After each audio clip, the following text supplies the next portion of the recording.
Chapter 8 Shri Ganeshaya Namaha, O son of Vasudeva and Devaki, O beloved one of the Gopas and the Gopis, O killer of demons, bless me, Shri Hari.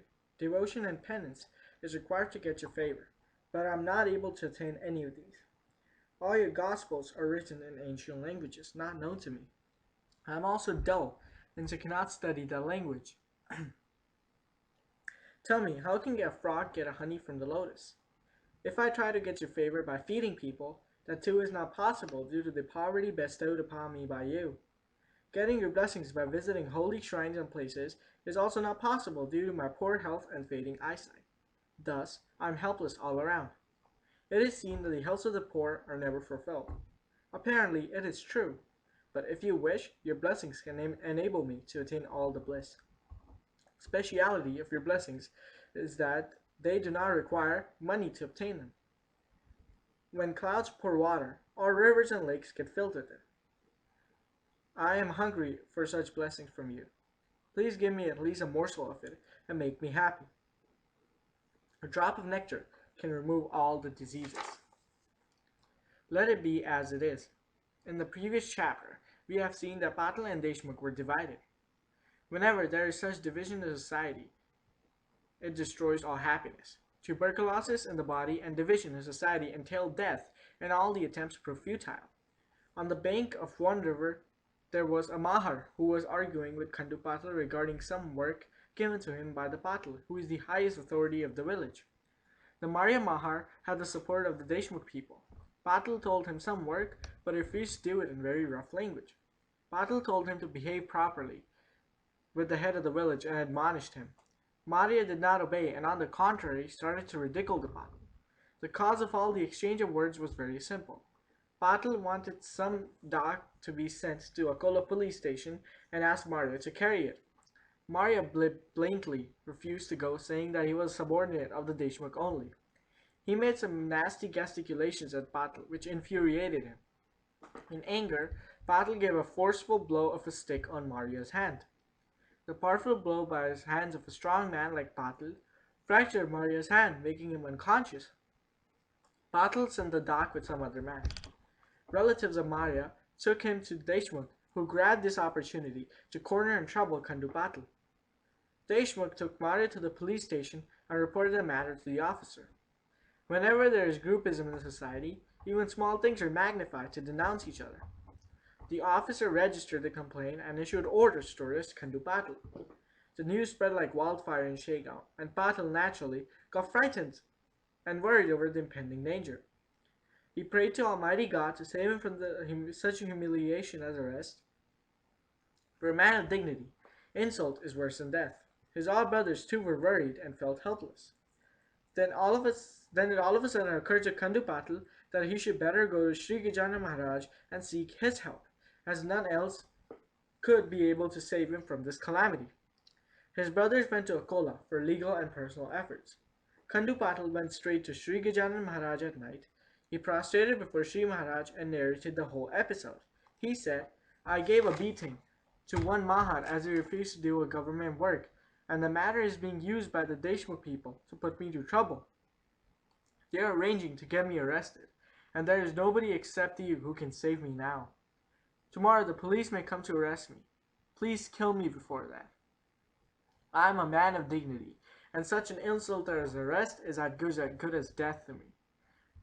I do accept my mistake, but it is being exaggerated out of proportion. Please save me from this contempt. Arjun was prepared to burn himself to save his dignity in the episode of Jayadratha. God saved him and protected his honor. God also saved the honor and respect of Draupadi by covering her by saris after saris. Similarly, my self-respect, like Draupadi's, is being stripped off by these Deshmukh Kauravas. Saying so, Patil wept bitterly. His all brothers too were very much worried over the impending humiliation to the family. Shri Maharaj took Khandu Patil in an embrace to pacify him and said, a man with responsibilities has got to face such situations frequently and so should not mind it. Such things are the outcome of selfishness and the ignoring of pious thinking. You, Patil and Deshmukh, belong to the same caste, but due to selfishness are trying to destroy each other. In the past, the enmity between Kauravas and Pandavas was also as a result of selfishness only. But since the Pandavas were legally right, they got the help of God for the upkeep of truth. Consequently, the Kauravas were killed. So don't be afraid. All efforts for the Deshmukh to arrest you will fail. It came true. Patil was declared not guilty. Saints' words can never be false. After this incident, Patil's brothers became more devoted to Shri Maharaj. Who will not like nectar to drink? After some days, Kandu Patil requested and affectionately took Maharaj to stay at his house. While at the house of Kandu Patil, there came some Telugu Brahmins. These Brahmins are quite orthodox, learned, and authority on Vedas, but were somewhat greedy for money. They came to Shri Maharaj with the hope of getting some money from him. When they came, Shri Maharaj was sleeping. The Brahmins started to recite Veda hymns loudly to awaken Shri Maharaj. There was some mistake in the recitation, but they did not correct it. So Shri Maharaj got up and said to them, "Why have you become Vedic? You are lowering the greatness of the Vedas unnecessarily. The knowledge is not for business, but for the salvation of human beings. At least have some respect for your headdress, which indicates that you are Vedic. I will now recite, and you repeat the same as I pronounce. Do not misguide innocent poor believers."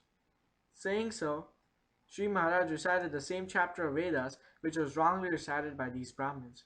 His pronunciation was clear, loud, and there was not a single mistake in his recitation. It appeared as if Vashisht himself was reciting the holy Vedas. The Brahmins were astonished and felt shy to even lift their faces. It was like a candle before sunshine. The Brahmins first thought Sri Maharaj to be a mad person, but now found him to be a learned giant. They were convinced that all the four Vedas were on the tip of his tongue. They thought that Sri Maharaj is a god incarnate and must be a Brahmin by caste, a yogi free of any bondage or attachment, and because of their good deeds of previous life, were fortunate to get darshan of such a godly saint. Sri Maharaj asked Kandu Patil to give them a rupee each as dakshina. Brahmins accepted the dakshina and happily went away. Sri Maharaj, like a true saint, disliked too much attachment of the Shegaon people. In the north of Shegaon, there was a garden where vegetables were grown in abundance. Under the cool dark shade of a neem tree, there was a temple of Lord Shiva in that garden. Krishnaji Patil owned it. Sri Maharaj went there and sat on a platform under the tree near the Shiv temple and said to Krishnaji, "I have come to your garden to stay here for a few days near Lord Shiva. Lord Shiva is the god of all gods, and since he liked to stay at your garden, I too wish to be near him. So erect a small shade for me here." Krishnaji thereupon got erected a tiny shade on the platform. The garden became a holy place due to the presence of Sri Maharaj there. It was like a place of king's stay, becoming the capital of the kingdom.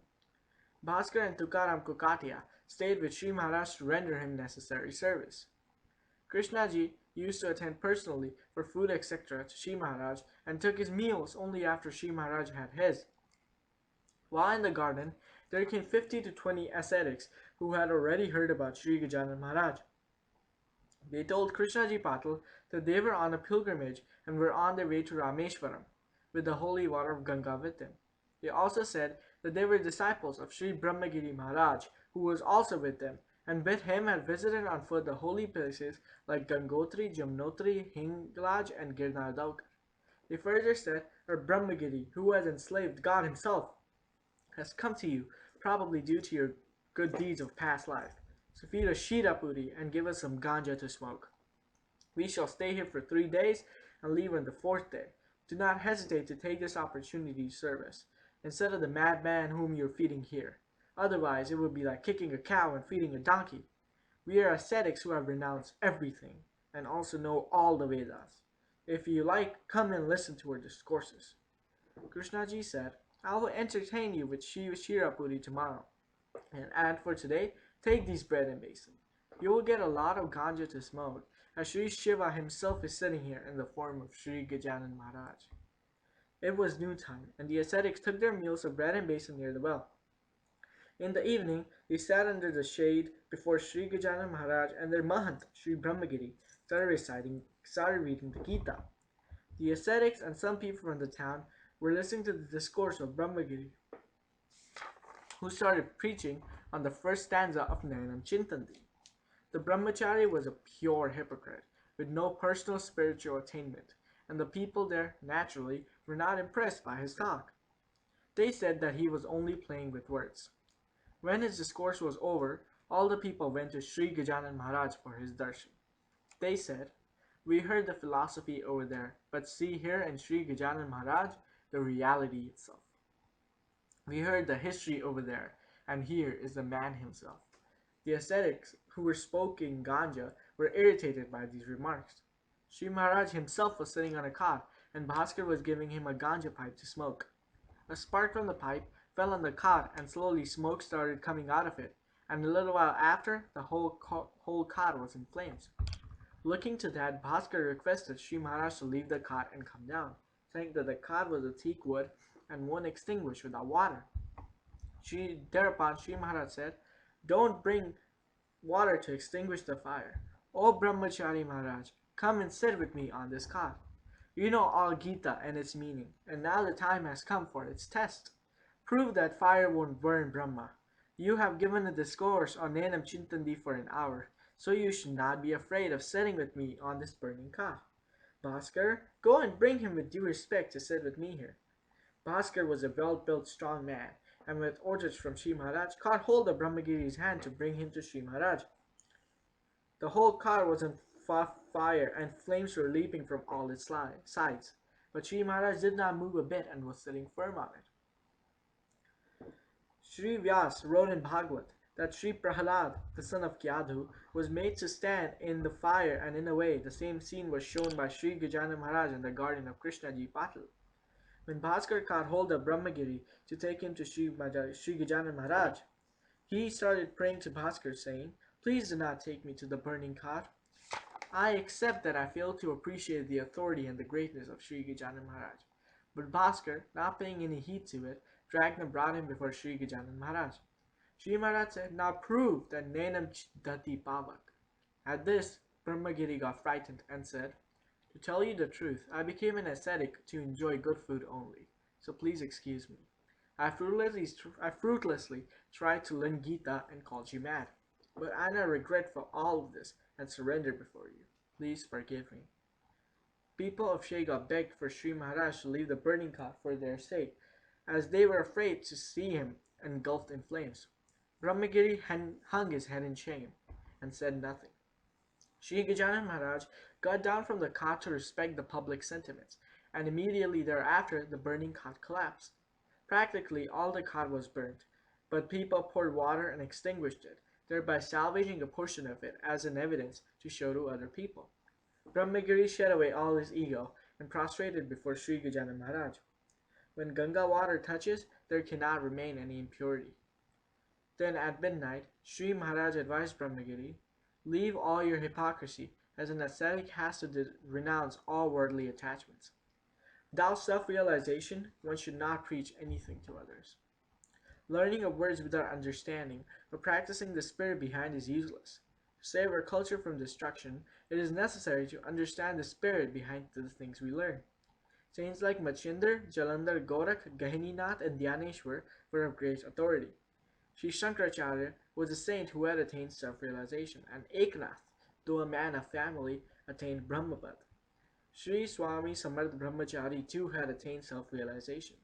You should remember all these great sages, and stop wandering for Shirapuri, as it will be a useless and fruitless wandering. Brahmachari calmly listened to all the advice and felt real detachment from material things. Early next morning, he left the place along with his disciples without meeting anybody. Next day, when people heard of the happenings in the garden, they came to see the burnt cot. Das Guru desires this Gajanan Vijay Granth to liberate all from material attachments. Obeisance to Hari and Hari, let purity come to all. Shubham Bhavatu, here ends chapter 8. Swami Samar Sadgurunath Shri Gajanan Maharaj ki Jai. Jai Gajanan.